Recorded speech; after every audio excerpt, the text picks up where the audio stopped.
নমস্কার, আমি রূপসী হালদার। আজকে পড়ছি ভালোবাসার সীমানা পেরিয়ে। লেখক রয়েছেন প্রিয়স্মিতা তেহজিব রায়। পর্ব ৩৭, রহস্যের পর্দা উন্মোচন। প্রণয় টিস্যুতে রক্তমাখা হাত মুছতে মুছতে গার্ডদের উদ্দেশ্যে একদম স্বাভাবিক কণ্ঠে বলল, এই আবর্জনাটা কেটে ছোট ছোট পিস করে আমার রিওকে, ব্ল্যাক প্যান্থারকে খাইয়ে দিও, আর ওর মাথাটা পার্সেল করে ডিসিপি এর বাসায় পাঠিয়ে দিও। অ্যান্ড রিমেম্বার, ওর এই মরণের জার্নিটা যেন কাল সকালের খবরের কাগজে ফ্রন্ট পেজে ছাপা হয়। ইজ ইট হট নিউজ হবে কালকের হেডলাইনে, উইথ ভিডিও ক্লিপ। গার্ডদের হেড মাথা নতে সম্মতি জানিয়ে বলল, ইয়েস বস। বস, দুবাইয়ের অর্ডার পাঠিয়ে দিয়েছি, তারা পেমেন্টও দিয়ে দিয়েছে। সিঙ্গাপুর আর মালয়েশিয়ার অর্ডার কালকে পাঠিয়ে দেবো, কিন্তু একটা প্রবলেম হয়ে গেছে স্যার। প্রণয় ভ্রু কুচকে বলল, কী প্রবলেম? এবার ম্যানেজারের ভয়াবহ কণ্ঠ বলল, কালকে মাল ডেলিভারির কথা লিক হয়ে গেছে বস, আর এই বিশ্বাসঘাতকতা আমাদের মধ্যেই কেউই করেছে। এই কথা কানে আসতে সবাই ভয়ে ততস্থ হয়ে গেল। প্রণয় বাঁকা হেসে বলল, বুকের পাটা আছে মানতে হবে, বুকের পাটা থেকে তোকে পুরস্কৃত করতে মন চাইছে। সবাই আতঙ্কিত চোখে প্রণয়ের দিকে তাকিয়ে আছে। প্রণয় একবার জাবেদের দিকে বিরক্ত চোখে তাকিয়ে বলল, এটাকে ওঠাও। জাবেদ ওই সিনটা সহ্য করতে না পেরে ওখানে অজ্ঞান হয়ে মাটিতে উল্টে পড়ে আছে। একজন গার্ড এসে তার চোখে মুখে এক বালতি পানি ছুটে মারল। সাথে সাথেই ধরফড়িয়ে উঠল জাবেদ, বংশের বাতি চেপে ধরে চিৎকার দিয়ে বলতে লাগলো, আমি এখনো বিয়ে করিনি স্যার, আমাকে মারবেন না। সবাই তার দিকে ভয়াত চোখে তাকিয়ে আছে। তার প্রলাপ বকার মধ্যেই জ্বলন্ত গম্ভীর কণ্ঠস্বর কানে এলো, এখনো সময় আছে, নিজের হাত শক্ত করো, না হলে তোমার বংশের বাতিও বেশি দিন আলো জ্বালাতে পারবে না। বলে বেরিয়ে গেল। জাবেদ আল্লাহকে স্মরণ করে মনে মনে বলল, রিজিক না থাকলে উঠানে নিতে, তবুও এমন বস দিতে না। রাত 10:35। শিকদার বাড়ির ডাইনিং টেবিলে ছোট বড় সবাই বসে আছে, শুধু প্রণয় আর প্রিয়তা বাদে। চারিকিন্নি খাবার পরিবেশন করছেন। পরিবেশ শান্ত আর গম্ভীর। যেহেতু তিন কর্তা এখানে আছেন, তাই ছোটরাও কেউ কথা বলছে না, সবাই ভদ্রভাবে খাচ্ছে। কিন্তু সেই সব ভদ্রতার ওপর সবারই কথা বলার জন্য মুখ চুলকাচ্ছে। অরণ্য সমুদ্রকে পা দিয়ে ঠেলা দিল। সমুদ্র হাতির মতো বিশাল হাঁ করে খাবার গিলছে, তা এখন ঠেলাঠেলির গায়েই লাগছে না। অরণ্য এইবার বিরক্তির চোখে ওর দিকে তাকিয়ে আশেপাশে নজর ঘাড়ল। আর কাকে জ্বালানো যায়? সমুদ্রের পাশে আছে তন্ময়, কিন্তু তন্ময় ওর থেকে অনেকটা দূর। এখন তন্ময়ের পিছনে লাগলে সবাই ওকেই সাবান ছাড়া ধুয়ে দেবে। এসব তারই কপাল। সকলের মনোযোগ দিয়ে খাবার খাচ্ছে। তার মধ্যেই খাদিল শিকদার একটা কথা কানে আসতে সবাই চোখ বড় বড় করে ফেলল। খাবার গেলে বন্ধ করে তার দিকে তাকালো। বিয়ের বয়স তো তোমার হয়ে গেছে প্রীতম, পড়াশোনা তো অনেক আগেই শেষ করেছ, ব্যবসা সামলাচ্ছ, দ্বিতীয় সন্তান হিসেবে এখন তোমার পালা। আর তোমার বড় দাদানেরও তো বিয়ে হয়ে গেছে। সবাই একযোগে চোখ বড় বড় করে তাকালো প্রীতমের দিকে। প্রীতম নির্বিকারভাবে ভাতের লোকমা মুখে তুলছে। সে খাবার প্লেট শেষ করে স্বাভাবিকভাবে তাকালো খাদিল শিকদারের দিকে। সাদমান শিকদার ও সোহেল শিকদার প্রশ্নবিদ্ধ চোখে তাকিয়ে আছে প্রীতমের দিকে। প্রীতম তিন ভাইয়ের দিকে তাকিয়ে বুঝল এটা তিন ভাইয়ের বড় কোনো বিজনেস প্রজেক্ট। সে টিস্যুতে হাত মুছতে মুছতে শান্ত কণ্ঠে বলল, বিয়ের বয়স যেহেতু হয়েছে, বিয়ে নিশ্চয়ই করব, তবে এখন নয়। যখন আমার মনে হবে আমার বিয়ে করার প্রয়োজন, তখনই বিয়ে করব। এখন বিয়ে করার প্রয়োজন বোধ করছি না। খাদিল শিকদার বুঝলেন এই ছেলে সহজ নয়, কিন্তু এই ছেলে যদি এখন বেঁকে বসে তবে বিরাট লস হবে। তিনি একটু নরম কণ্ঠে বলল, তোমার যখন ইচ্ছে তখন বিয়ে করলেই তো হবে। বিয়ে করলে তো হবে না, তুমি তো আর এই বংশের শেষ সন্তান নাও। তোমার পরে তোমার আরও ভাইয়েরা বাকি আছে। রাজের বিয়ের বয়স হয়েছে, প্রেমেরও পড়াশোনা শেষ, সবাই বিয়ের উপযুক্ত। প্রীতম আগের মতোই বলল, বেশ, তাহলে ওদেরকেই দিন। এই কথা কানে আসতে প্রেমের কাশি উঠে গেল। খাদিল শিকদার এবার ধৈর্যের বাঁধ ভাঙলেন। তিনি কিছুটা কড়াভাবে বলল, সেটা না হয় তুমি সবার বড়, এই বংশের দ্বিতীয় সন্তান হিসেবে আগে তোমার বিয়ে হবে। তোমার জন্য একটা মেয়ে ভালো দেখে রেখেছি। মেয়েটা রেসিডেন্টলি উইকে থেকে পড়াশোনা শেষ করেছে, তোমার সাথে একদম পারফেক্ট মানাবে, আর মেয়েটা তোমাকে পছন্দও করে। প্রীতম সংক্ষেপে জবাব দিল, তো কি হয়েছে, আমি তো আর করি না। এবার সাহেব শিকদার বললেন, শোনো বাবা, মেয়েটার বাবার সাথে আমার কথা বলে রেখেছি, বলতে পারো এক প্রকার কথা দিয়ে রেখেছি। তার মেয়েটার বাবার সাথে আমাদের অনেক দিনের বিজনেস রিলেশন। এখন তোমার সাথে যদি তার বিয়ে হয়, আমাদের সম্পর্কটা আরও খানিকটা মজবুত হবে। সবাই বিস্ময় চোখে তাকিয়ে থেকে তাদের কথা গিলছে।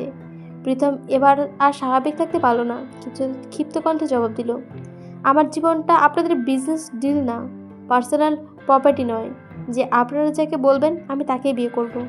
আমি একটা কথা এখন থেকে সবাইকে ক্লিয়ার করে বলতে চাই, আমি আপনাদের কারো পছন্দ করা মেয়েকে বিয়ে করব না। আমি একটা মেয়েকে ভালোবাসি আর তাকেই বিয়ে করব। প্রীতমের এমন দুঃসাহসিকতা আর সরল স্বীকারোক্তিতে ডাইনিং টেবিলে যেন বোমা পড়ল। সবাই বিস্ফোরিত নয়নে তাকিয়ে আছে প্রীতমের দিকে। প্রেরণা, পরিণীতা, থিরাতরি সবাই বুকে ভয়ে ধরাস ধরাস করছে। অরণ্য মনে মনে নেচে উঠল, জিও মেজদা। সাতমান শিকদার এতক্ষণ সব কিছু শান্ত চোখে দেখছিলেন। তিনি এবার কিছুটা অসন্তুষ্ট কণ্ঠে বলল, বড়দের মুখে মুখে এভাবে তর্ক করার শিক্ষা দিয়েছে তোমাকে বেয়াদব ছেলে? আদব কায়দা সব ভুলে গেছ? প্রীতম এবারও আরও রেগে গেল, ক্ষুব্ধ কণ্ঠে বলল, সরি, আমি আপনাদের পছন্দ মতো মেয়েকে বিয়ে করে আদব কায়দার প্রমাণ দিতে পারবো না, বলে ধপাধপ পা ফেলে ড্রয়িং রুম থেকে বেরিয়ে গেল। সাদমান শিকদার ও খাদের শিকদার একে অপরের চোখের দিকে তাকালে, যার অর্থ বোঝা কারো সাধ্য নেই। তারা তিন ভাই হাত ধুয়ে চলে গেলেন। প্রীতমের বাবা বাসায় নেই, তাই তিনি এসবের কিচ্ছুই জানে না। অনুশ্রী বেগম এবার অসন্তুষ্ট কণ্ঠে অনন্যা বেগমের কণ্ঠে বলল, সেজু ছেলেটা একেবারে বেয়াদব হয়ে গেছে। বড় চাচাদের মুখের ওপর কেউ এভাবে কথা বলে? ছি ছি, কি আদব কায়দা। অনন্যা বেগম চুপ করে রইলেন, তিনি কিছুই বলে না। ওনার কাছে ওনার ছেলে মেয়ের খুশি সবার আগে। প্রীতম যাকে পছন্দ করে বিয়ে করবে, তিনি তাকেই সাদরে বৌমা হিসেবে গ্রহণ করে নেবেন। ইনায়া বিছায় শুয়ে সে এপাশ ওপাশ করছে। তার পেয়ারেলালের কথা ভীষণ মনে পড়ছে, ভীষণ মিস করছে তার পেয়ারেলালকে।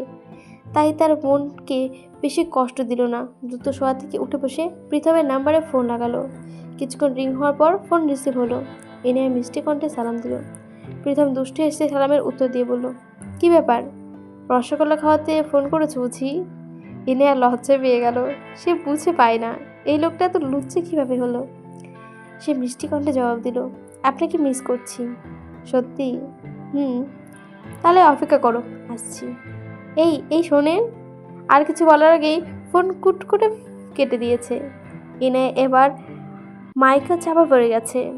এই লোক যদি এত রাতে বাসায় এসে বাউলার করে আর এসব যদি কেউ দেখে ফেলে, তবে কেলেঙ্কারি হয়ে যাবে। সে নিজের কপাল চাপড়ে বলল, নিশ্চয়ই আমাকে শয়তানে লাড়া দিয়েছিল। না হয় এই বেটাকে সব বলি।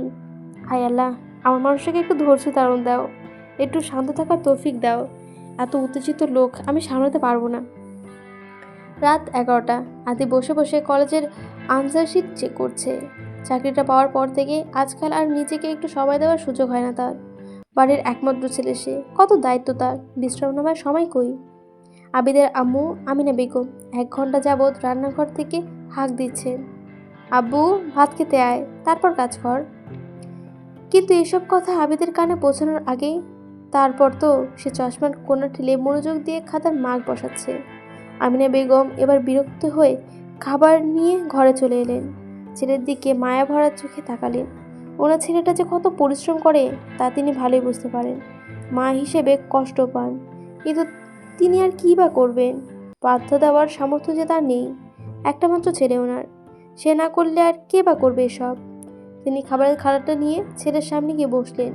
আবিদ খাতা দেখতে দেখতে স্বাভাবিক কণ্ঠে বলল, খাবারটা রেখে যাও আম্মু, পরে খেয়ে নেব। আমিনা বেগম মায়াময়ী চোখে ছেলেকে পরখ করলেন। তিনি জানেন খাবার রেখে চলে গেলে কখন খাবে তার ঠিক নেই, হয়তো খাবে নয়তো খাবেও না। তাই তিনি নিজের হাতে ভাত মেখে 1 লোকমা খাবার ছেলের মুখের সামনে ধরলেন। আবিদ একবার মাথা তুলে আম্মুর দিকে তাকালো, অতবার দীর্ঘ নিঃশ্বাস ফেলে খাবার মুখে নিয়ে আবারও খাতা দেখতে মনোযোগ দিল। আমিনা বেগম ছেলের মাথায় হাত বুলিয়ে মমতাময়ী কণ্ঠে বলেন, এখন আর টিউশন করাতে হবে না বাবা, ছেড়ে দে। আর এত পরিশ্রম করতে হবে না, এখন তো চাকরি হয়ে গেছে। আবিদ খাবারটা গিলে নিয়ে শান্ত কণ্ঠে বলল, শুধু চাকরির এই সামান্য টাকা কয়টাই বা? দুর্মূল্য বাজারে সংসার চলবে না আম্মু। ওষুধপত্র থেকে শুরু করে যাবতীয় সব কিছু, অনেক খরচ।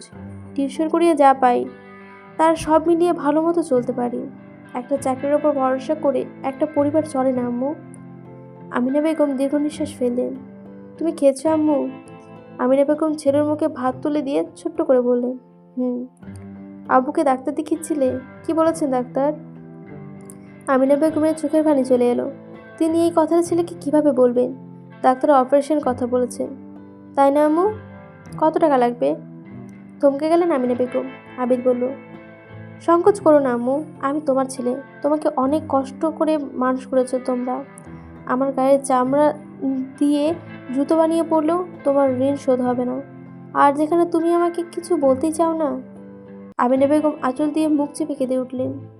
আমি জানি আম্মু, আব্বুর লিভার ট্রান্সপ্ল্যান্ট করাতে হবে। এদেশে তার অনেক খরচ, তাই ইন্ডিয়াতে নিয়ে গিয়ে করাতে হবে, তাই না? সর্বমোট কত টাকা লাগবে? আমিনা বেগম গলা কেঁপে উঠল। তিনি ধরা গলায় বললেন, সর্বনিম্ন 20 থেকে 25 লক্ষ টাকা। টাকার অঙ্ক কানে আসতে হাত থেকে গেল আবিদের। কিছুক্ষণ চুপ থেকে আবার খাতা দেখতে মনোযোগ দিল। এরপর সবাই নিয়ে বলল, কবে অপারেশন করতে হবে? কিছু বলেছে?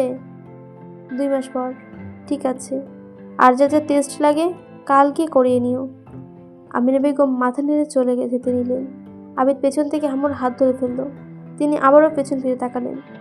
আবিদ আম্মুর মুখের পানে তাকিয়ে আশ্বস্ত কণ্ঠে বলল, টাকা নিয়ে চিন্তা করো না। যখন যা লাগবে বিনা সংকোচে বলবে। মনে রাখবে, তোমার ছেলে এখনও বেঁচে আছে। আমি থাকতে তোমার কোনো অভাব হতে দেব না। আর যেখানে বিনা চিকিৎসায় থাকতে দেওয়া তো প্রশ্নই আসে না। চোখের পানি ছেড়ে দিলেন আমিনা বেগম। ছেলের মাথায় হাত বুলিয়ে বলল, তুই আমার গর্ব বাবা। আবিদ স্বচ্ছ হাসল। সে তো জীবনে এটুকুই চায়, তার বাবা মাকে সর্বোচ্চ ভালো রাখতে চায়। আমিনা বেগম ঘর থেকে বেরিয়ে গেলেন। আবিদ আবারও খাতা দেখতে মনোযোগ দিল। কিছুক্ষণ পর টুং শব্দে ফোনটা মেসেজ এলো। হাসলো আবিদ।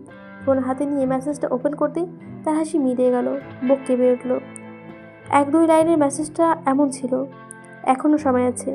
যদি নিজের ভাইয়ের মতো মরতে না চাও তবে পরীকে ভুলে যাও। এটুকু মেসেজ পড়তেই হৃদস্পন্দন থমকে গেল আবিদের। এতগুলো বছর পর ভাইয়ের নামটা দেখতেই আবারও সেই অভিশপ্ত দিনটার কথা মনে পড়ে গেল। চোখের সামনে 17 বছর আগের কিছু ঝাপসা স্মৃতি ভেসে উঠল। ভাইয়া, কোথায় যাচ্ছ?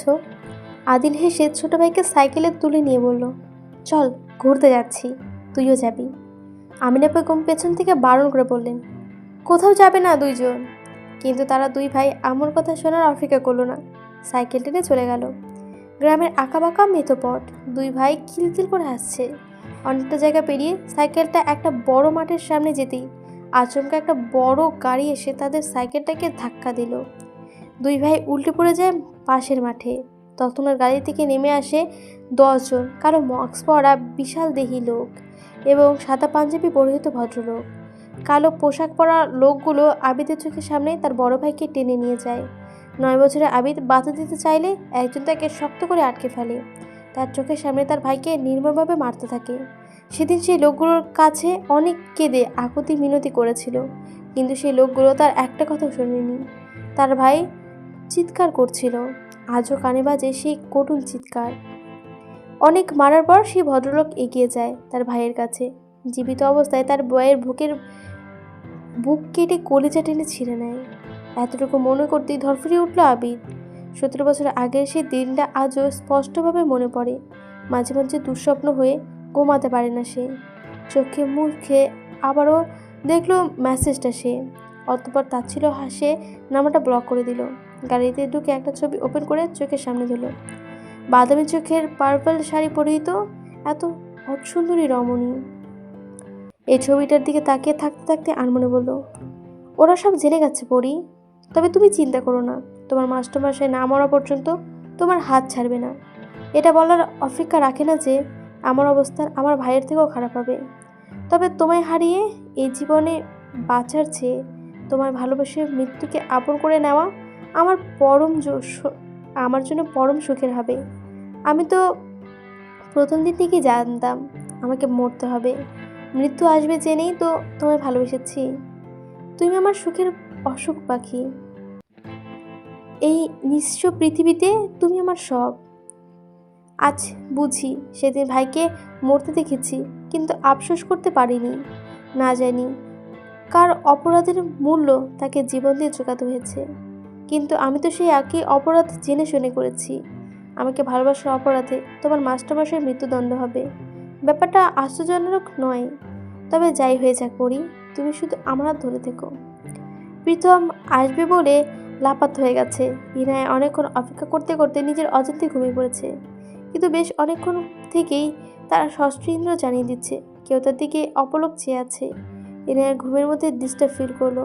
পাশ ফিরে নিজের পাশ বালিশটা জড়িয়ে ধরতে গেলে অনুভব করলো বালিশটা কেমন যেন বড় আর শক্ত শক্ত লাগছে। সে তার ওপর পা তুলে দিল। বালিশটা দুই হাতে বুকের সাথে চেপে ধরতে চাচ্ছে, কিন্তু কিছুতেই কমফোর্টেবল ফিল করতে পারছে না। বালিশটা ওর নিজের ডাবল মনে হচ্ছে। সে একটু বিরক্ত হলো। তার এসব চটকা চটকির মধ্যেই একটা ভারী পুরুষালী কণ্ঠস্বর কানে এলো। এভাবে অশ্লীল অঙ্গভঙ্গি করে সিডিউস করার চেষ্টা করো না রসগোল্লা। কন্ট্রোল হারিয়ে রসগোল্লা পুরোটা খেয়ে নিলে সমাজে মুখ দেখাতে পারবা না। তখন আমায় গিয়ে বিয়ে করবে শুনি। এমন ভয়ঙ্কর কথা কানে আসতে তড়াক করে চোখ মেলে তাকালো ইনায়া। অন্ধকার ঘরে পাশে কারো বিশাল কায়া অবয়ব দেখে ভয় চিৎকার দিতে নিলে সঙ্গে সঙ্গে তার মুখ চেপে ধরল প্রীতম। থমকে বলল, একদম চুপ। নিজের হব্বু বাচ্চার বাপকে পাবলিকের হাতে গণপিটুনি খাওয়াতে চাও নাকি? প্রীতমের কণ্ঠ চিনতে পেরে শান্ত হলো ইনায়া, কিন্তু মুখ থেকে হাত সরিয়ে নিল।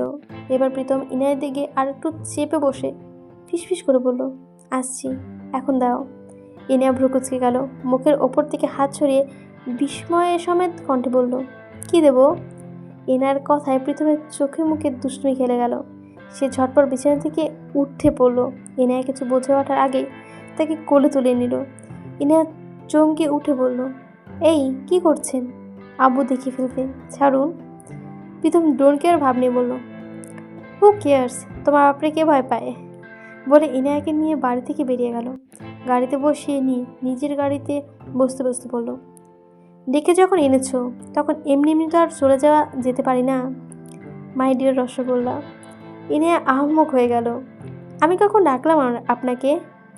মনে মনে ডেকেছ, শুনেছি। ইনায়া প্রীতম নিজ চোখের দিকে তাকিয়ে আশ্চর্যজনিত কণ্ঠে বলল, আপনি মনে বলছেন?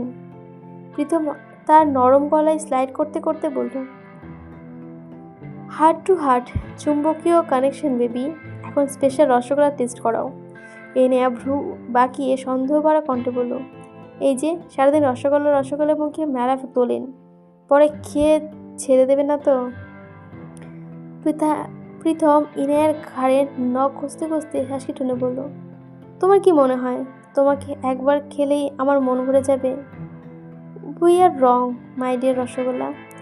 যদি তাই হতো তবে এই প্রীতম শিকদার প্রথম তোমাকে কবেই খেয়ে ছেড়ে দিত। কিন্তু তুমি তো আমার কালো জাদু করেছ, রসগোল্লার প্রতি আসক্ত বানিয়ে ফেলেছ। এখন তো এই রসগোল্লা আমার রোজ চাই। এই রসগোল্লা ছাড়া জীবন ধরে খেলেও আমার মন ভরা যায় না। তাই প্রতিদিন রেখে রেখে একটু আধটু করে খাবো। ডায়াবেটিস হয়ে উপরে পড়লে যাওয়া পর্যন্ত খাবো। তুমি আমার একদিনের নয়, প্রতিদিনের প্রয়োজন। চিরকালের রসগোল্লা। লজ্জে ইনায়ার গাল লাল হয়ে গেল। সে চোখ নেমে আড়ষ্ট কণ্ঠে বলল, ছি, আপনি তো লজ্জা কেন? প্রীতম বাঁকা হাসলো। ইনায়ের মুখটা তুলে ধরে তার গোলাপি পাপড়ির ন্যায় নরম ঠোঁটের দিকে ললিতা নজরে তাকালো। ঠোঁটে স্লাইড করতে করতে নেশাগ্রস্ত কণ্ঠে গাইল, তোর ঠোঁটে ফুল ফোটে, পারি না সামলাতে, বুকে ঢেউ আসছে, কেউ ঠিকানা বদলাতে। লজ্জায় চোখ বন্ধ করে নিল ইনায়া। ইনায়াকে লজ্জায় লাল হচ্ছে দিতে দেখে প্রীতম আর নিজেকে সামলাতে রাখতে পারেনি। অধরে অধর মিলিয়ে দিল। প্রায় 12টা। প্রহেলিকা ড্রেসিং টেবিলের সামনে বসে সাজছে। স্লিভলেস বাউডের সাথে পাতলা ফিনফিনে শাড়িতে বেশ আকর্ষণীয় ও আবেদনময়ী লাগছে। শরীরের প্রতিটা ভাঁজ শাড়ির ওপর দিয়ে ফুটে উঠেছে এবং তার যে কোনো পুরুষকে আকর্ষণীয় করতে সক্ষম। সে চুলে স্ট্রেটনার চালাতে চালাতে মনে মনে বলল, আজ দেখব এই মেয়েটার প্রতি ভালোবাসা কতক্ষণ টিকে থাকে। সে চুলগুলো স্ট্রেট করে ছেড়ে রাখলো।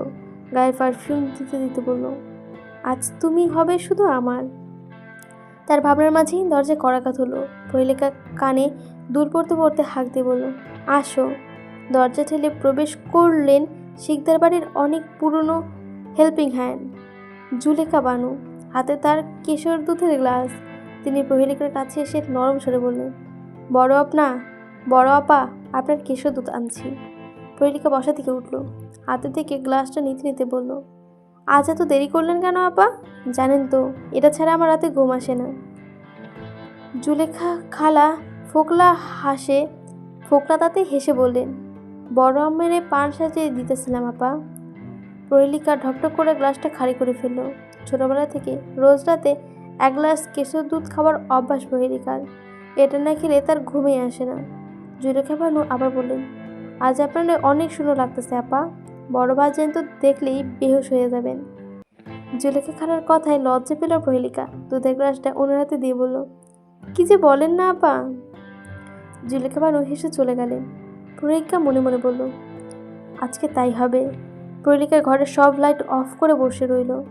আরও প্রায় 10 মিনিট পর বাসায় ফিরল প্রণয়। ক্লান্ত, সে ভীষণ ক্লান্ত। ঘরে ঢুকেই চারপাশে অন্ধকার দেখে মেজাজ খারাপ হলো। তার সচল মস্তিষ্ক আরও অনেক কিছুর আভাস পেল। দীর্ঘ নিঃশ্বাস ফেলে হাতের ঘড়িটা খোলার সাথে সাথে ঘরের ডিম লাইটটা জ্বলে উঠল, যার নরম আলোয় আশপাশটা বেশ মোহনীয় লাগছে। ভ্রু কুচকালো প্রণয়, সঙ্গে সঙ্গে অনুভব করলো তাকে পেছন থেকে কেউ জড়িয়ে ধরেছে। প্রণয় বাঁকা হেসে তার হাত ধরে সামনে আনলো। প্রহেলিকাকে আজ বেশ হট লাগছে, কিন্তু প্রণয় সে 1 সেকেন্ডের জন্য তার শরীরের দিকে তাকালো না। সোজা দৃষ্টিপাত করলো তার চোখের দিকে। তার দৃষ্টি স্থির।